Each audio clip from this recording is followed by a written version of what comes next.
एक बुद्धिमान बहू की दो बातें अगर आप लोगों ने ठीक से समझ ली तो आप जीवन में कभी भी गरीब नहीं रहोगे। नमस्कार दोस्तों, स्वागत है आपका हमारे गजब ज्ञान यूट्यूब चैनल में। दोस्तों आज हम हाजिर हुए हैं आप लोगों के सामने एक ज्ञानवर्धक, एक मोटिवेशनल कहानी लेकर के। इस कहानी में से हम और आपको बहुत कुछ सीखने के लिए मिलेगा। तो दोस्तों कहानी है एक बुद्धिमान बहू की, जिस बुद्धिमान बहू ने किस तरीका से अपने नरक जैसे घर को अपनी बुद्धिमानी से स्वर्ग बनाया। दोस्तों किसी विद्वान ने कितने मजे की बात कही है कि अगर स्त्री चाहे तो परिवार को सुख समृद्धि की तरफ ले जा सकती है, नरक जैसे घर को भी स्वर्ग बना सकती है, और अगर स्त्री अपनी इसी पर आ जाए तो स्वर्ग जैसे चमचमाते घर को नरक बनाने में देर नहीं लगती। तो दोस्तों स्वागत है आपका हमारे गजब ज्ञान यूट्यूब चैनल में। और अगर आप हमारे चैनल पर नए दर्शक मेहमान बंधु बनकर के आए हैं तो प्लीज़ हमारे चैनल को सब्सक्राइब कर लें और वीडियो को पूरा अंत तक जरूर देखें। तो आ जाओ, आप लोगों का समय ज़्यादा बर्बाद न करते हुए गौर करते हैं कहानी की तरफ। किसी नगर में एक गरीब इंसान रहा करता था और उस गरीब इंसान के 7 पुत्र थे, 7 बेटा। और वो गरीब इंसान बहुत मेहनत किया करते थे, एक राजा के यहाँ पर नौकरी किया करते थे। लेकिन विधि का विधान उन 7 बेटा और बाप यानी 8 लोगों का पेट तक नहीं भर पाता था। शाम को इतने गरीब थे, पूरे दिन मेहनत करते थे राजा के यहाँ पर, और राजा उसके बदले में थोड़े से अनाज के दाने यानी थोड़ी सी जौ पूरे दिन की मेहनत के बदले में उस गरीब इंसान को दे देता। लेकर के आता, उसी अनाज के दानों से भोजन बनाता और अपने बेटाओं को बैठ करके खिलाता, खुद खाता, लेकिन उसका पेट भी नहीं भर पाता था। दोस्तों ऐसे ही धीरे धीरे समय व्यतीत हो रहा था। एक दिन उस गरीब इंसान के दिमाग में विचार आए, बोले इस राजा के यहाँ से नौकरी छोड़ देनी चाहिए, यहाँ से अच्छा कहीं अलग करे तो भरपेट भोजन तो मिलेगा। लेकिन फिर दिमाग में विचार आया, बोले राजा है और राजा से मना कैसे करूं, अगर हो सकता है राजा को क्रोध आ गया तो मुझे और मेरे बेटाओं को फांसी भी लगवा सकता है। इस डर से वो गरीब इंसान राजा से कुछ कहता नहीं था। अब मेरे भैया समय बीतता चला गया। एक दिन पूरे दिन राजा के घर में नौकरी की और शाम को जो राजा ने अनाज के दाने दिए थे उनसे भोजन बना रहा था, बैठा हुआ चूल्हा फूंक रहा था, चूल्हे में लकड़ी जला रहा था। और तब तक एक पड़ोसन और बूढ़ी मैया आ गई। उस बूढ़ी मैया ने देखा, बोले क्यों तुम पूरे दिन मेहनत करते हो और शाम को फिर चूल्हे में और लकड़ी जला करके और तुम भोजन बनाते हो। बोले मैया भोजन नहीं बनाएंगे, खाएंगे क्या है? तो पूरे एक काम करो, तुम्हारे 7 बेटा हैं, तुम इन 7 बेटाओं में अपने सबसे बड़े बेटा की शादी कर लीजिए, जिससे ये होगा कि जब तुम लौट करके आओगे तो तुम्हें भोजन बना हुआ मिलेगा और तुम्हें कपड़े लत्ते सब सेट मिलेंगे, जिससे तुम्हारी जिंदगी में थोड़ा बहुत असर जरूर पड़ेगा।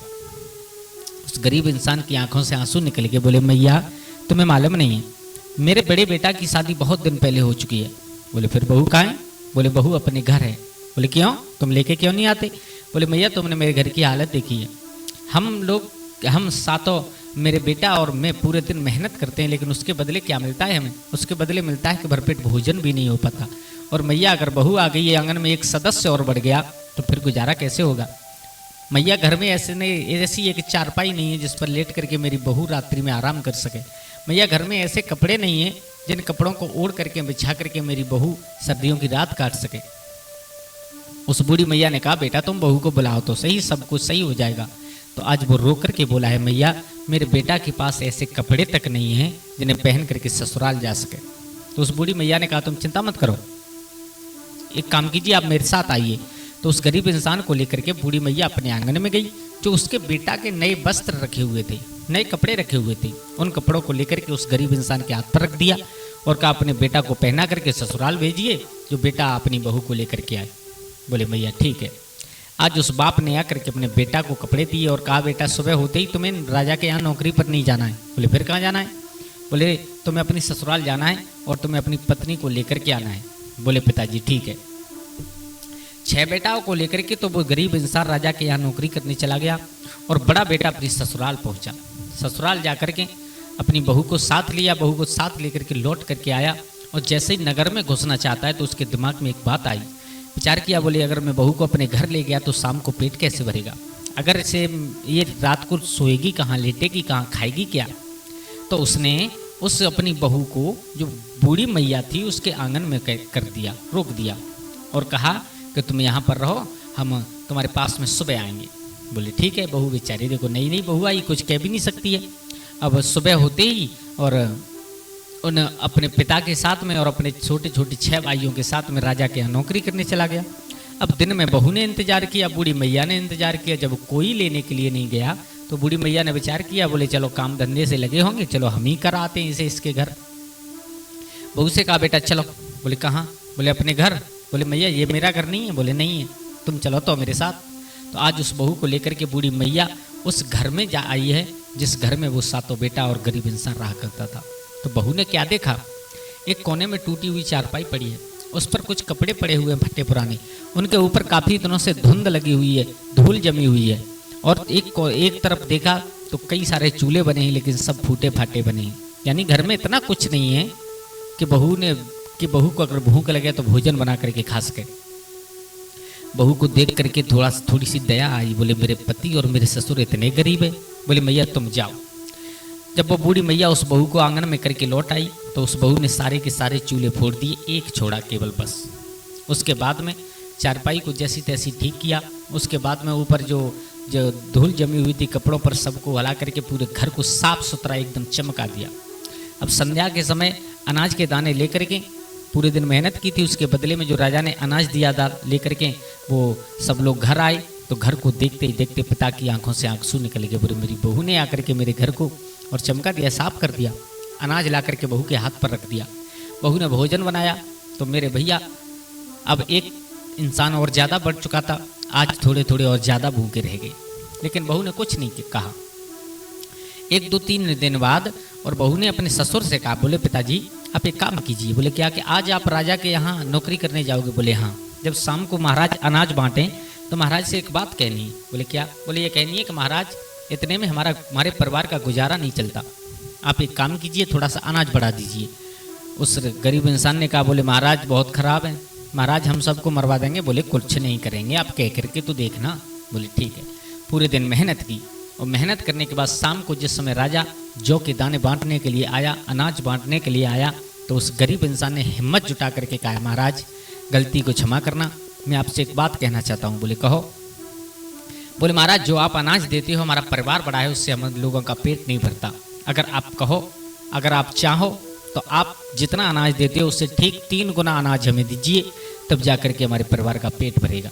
महाराज को रहम आया तो महाराज ने जितने अनाज के दाने, जितना भी अनाज देते थे उससे ठीक 3 गुना दिया है। आज लेकर के आंगन में आए, बहू को दिया, बहू ने भोजन बनाया। आज सब लोगों का पेट सही सलामत भरा है। जैसे तैसे चारपाई जमीन पर लेट करके रात्रि काटी। 2-4 दिन और व्यतीत हुए। आज फिर बहू ने कहा अपने ससुर से, पिताजी आज एक बात और कहनी है महाराज से। बोले क्या? आज ये बात कहनी है कि महाराज आप अनाज की थोड़ी सी मात्रा और बढ़ा दीजिए। गरीब इंसान ने कहा, बोले अब तुम पागल हो गई हो, तुम लालच में फंसती जा रही हो। उस दिन तो महाराज ने छोड़ दिया, आज छोड़ेंगे नहीं, आज जान से मार देंगे। बोले कुछ नहीं करेंगे, कह कर तो देखना, आप बहुत डरते हो। तो जैसे तैसे जाकर के उसने आज फिर कहा है, बोले महाराज गलती को क्षमा करना, आज ये दास कुछ कहना चाहता है। बोले कहो। बोले महाराज जो आपने अनाज दिया था उससे गुजर नहीं हुई, आपको थोड़ा सा अनाज और बढ़ा दीजिए तो आपकी अति कृपा होगी। महाराज ने उन जौ के दानों की मात्रा और बढ़ा दी। तो आज बहू ने सबका पेट भरा और जो मात्रा बढ़कर के आई थी अनाज के दानों की, उन्हें एक तरफ रख दिया, इकट्ठा करना प्रारंभ किया। कुछ समय व्यतीत हुआ कि बहू ने थोड़ा थोड़ा अनाज बना करके, बचा करके और बहुत सारा अनाज इकट्ठा कर लिया। अब बहू ने कहा एक दिन, बोले पिताजी अब आपको नौकरी करने की ज़रूरत नहीं है। बोले क्यों? बोले ऐसे ही आप अगर नौकरी करते रहोगे तो आपका जीवन निकल जाएगा, आप एक काम कीजिए, कुछ धंधा कीजिए अपना। बोले बेटा हमारे पास कुछ है नहीं, धंधा कहाँ से करें? बोले तुम्हारे पास नहीं है, हम आपको देंगे, आप उससे धंधा कीजिए।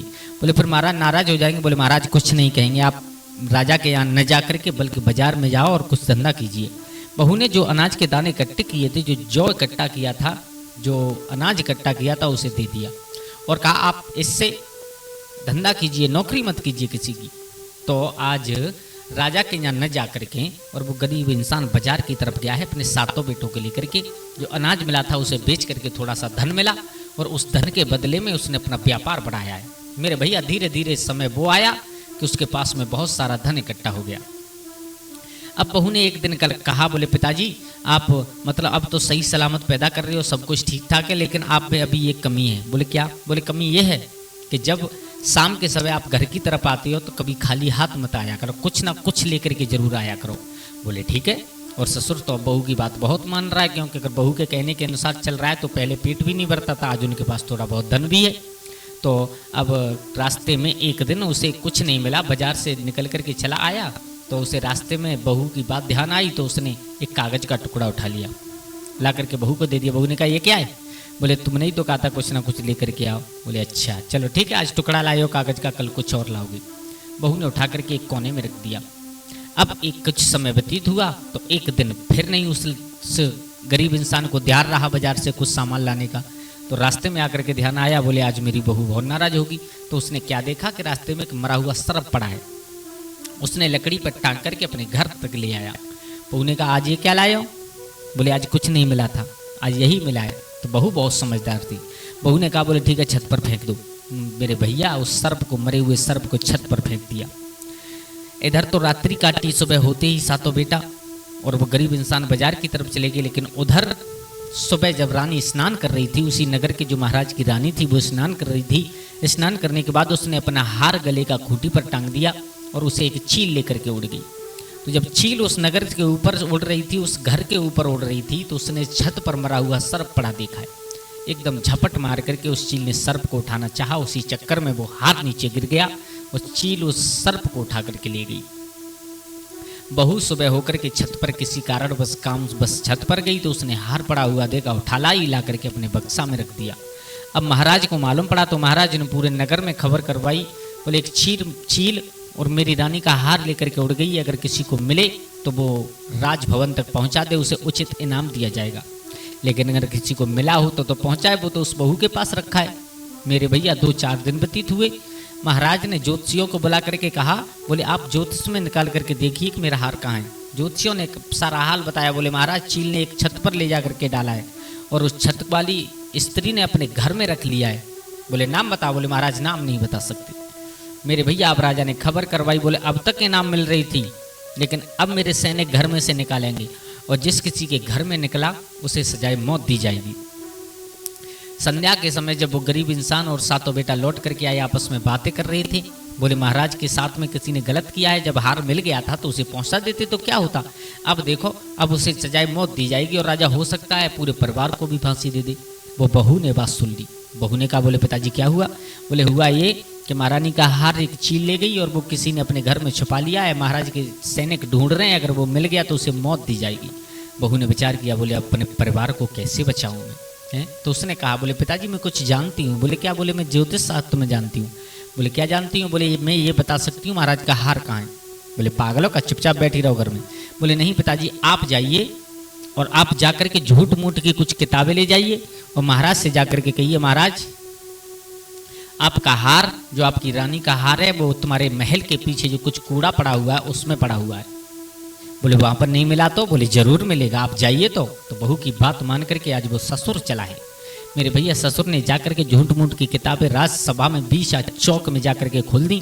महाराज ने कहा क्या है, बात क्या है, क्या करना चाहते हो? बोले महाराज मैं आपका हार बता दूंगा। बोले कहाँ है? बोले महाराज आपके भवन के पीछे जो थोड़ा बहुत कूड़ा इकट्ठा है उसमें पड़ा है, सैनिकों को भेज करके उठवा लीजिए। जब सैनिक भेजे गए तो उससे पहले वो चतुर बहू ने ले जाकर के वो हार उस जगह पर डाल दिया। सैनिकों को जब हार मिला तो हार लेकर के आए, महाराज के हाथ पर रख दिया। महाराज इतने खुश हुए, उससे कहा कि तुम्हें जो इच्छा हो वो हमसे मांग सकते हो। अब उस गरीब इंसान ने कहा बोले महाराज मैं कुछ नहीं मांग सकता, अगर आपकी इजाज़त हो तो मैं अपने परिवार से, अपने बेटाओं से और अपनी बहू से पूछ करके आऊँ। बोले ठीक है जाओ। तो जब घर लौट करके आया, बहू ने पूछा क्या हुआ पिताजी? बोले ये हुआ, हार तो मिल गया, लेकिन राजा ने ये कहा है कि तुम जो कुछ भी मांगो हम तुम्हें वही देंगे। बोले तुमने कहा क्या मांगा? बोले हमने कुछ नहीं मांगा, हमने ये कहा कि मैं अपनी बहू को पूछ करके आऊँगा। बेटा तुम बताओ अब हम राजा से मांगे क्या? तो बहू ने कहा बोले पिताजी आप मांगना तब। बोले कब? कि जब राजा से तिरवाचा भरवा लेना, 3 बार कहलवा लेना कि जो तुम मांगोगे मैं वही दूंगा, वही दूंगा, वही दूंगा, तब मांगना, उससे पहले मत मांगना। बोले ठीक है। तो जब लौट करके वो गरीब इंसान पहुंचा, महाराज से कहा महाराज आप देना चाहते हो? बोले हाँ। तो बोले महाराज आप 3 बार कहिए तिरवाचा भरिए। बोले अच्छा। बोले हाँ, कहा है कि जो तुम मांगोगे मैं वही दूंगा, वही दूंगा, वही दूंगा। महाराज बातों के बंधन में बंध गए। तो क्या बहू ने समझा करके भेजा था कि जब महाराज तिरवाचा भर लें तो आपको केवल ये मांगना है कि दीपावली से 2 दिन पहले से, यानी धनतेरस वाले दिन से और दीपावली तक किसी के घर में कोई दीपक नहीं जलेगा। महाराज को देख करके दिमाग घूम गया। बोले बदतमीजे का क्या मांगना चाहता? बोले महाराज आपने तिरवाचा भरा है, अगर आप चाहो तो दे सकते हो। तो राजा ने कहा, बोले ठीक है कोई बात नहीं, अगर तुम कह रहे हो तो कोई दिक्कत नहीं है। पूरे नगर में कहलवा दिया कि दीपावली वाली धनतेरस से दीपावली तक किसी के घर में दीपक नहीं जलेगा, प्रकाश नहीं होगा, और सिवाय इस गरीब इंसान के। ठीक है मेरे भैया, दीपावली आई धनतेरस के बाद में सब पूरी नगरी में अंधेरा छाया हुआ है, सिर्फ और सिर्फ उसी गरीब इंसान के घर में एक घी का दीपक जल रहा है। तो दीपावली वाले दिन जिस समय मैया लक्ष्मी रिद्धि और सिद्धि के साथ में निकली तो चारों तरफ देख रही हैं। चारों तरफ देखने के बाद पाया कि नगर में किसी के घर में प्रकाश नहीं है, और प्रकाश हो रहा है तो केवल एक आंगन में हो रहा है, एक घर में हो रहा है। मैया लक्ष्मी रिद्धि सिद्धि को लेकर के उसी आंगन में चली गई। उस आंगन में जाकर के बैठ गई और रात्रि में सपने में और उस लड़की से कहा, जो बहू थी, बोले बेटा तुम्हारी बुद्धिमानी को हम बार बार धन्यवाद देते हैं। तुम्हारे जैसी बुद्धिमान बहू जिस आंगन में मिल जाए वो आंगन नहीं बल्कि स्वर्ग बन जाता है। तुम्हारी केवल बुद्धिमानी के कारण आज मैं तुम्हारे घर में आ रही हूँ और तुम्हें फलीभूत करके जाऊंगी। अरे जाऊंगी ही नहीं, केवल तुम्हारे कारण ही आज तुम्हारे घर में आकर के तुम्हारे घर को स्वर्ग बना दूंगी। मेरे भैया माँ लक्ष्मी का पास हो गया उस दिन से। तो दोस्तों कहते हैं ना कि अगर स्त्री चाहे तो परिवार को स्वर्ग बना दे, और अगर स्त्री चाहे तो स्वर्ग जैसे परिवार को बिल्कुल नरक बना दे, मिट्टी में मिला दे। नार वही जो नार नभाई चले, पति की काट ले जात लाचारी को।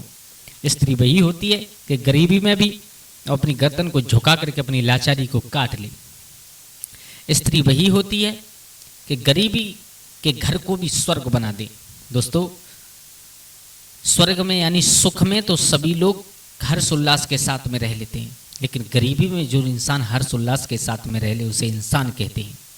दोस्तों इस कहानी से केवल हमें यही सीखने के लिए मिलता है कि इंसान अगर बुद्धिमानी से काम ले तो हर चीज़ संभव हो जाती है उसके लिए। दोस्तों कैसी लगी आप लोगों को हमारी ये कहानी? अगर अच्छी लगी हो तो प्लीज़ हमारे चैनल को सब्सक्राइब करें और हो सके तो अपने परिवार और दोस्तों के साथ शेयर करें। आज के लिए बस इतना ही, कल फिर मिलते हैं किसी एक नई कहानी एक नई चर्चा के साथ। तब तक के लिए सभी लोग आनंदित रहें, खुश रहें। जय श्री राधे, जय श्री राम।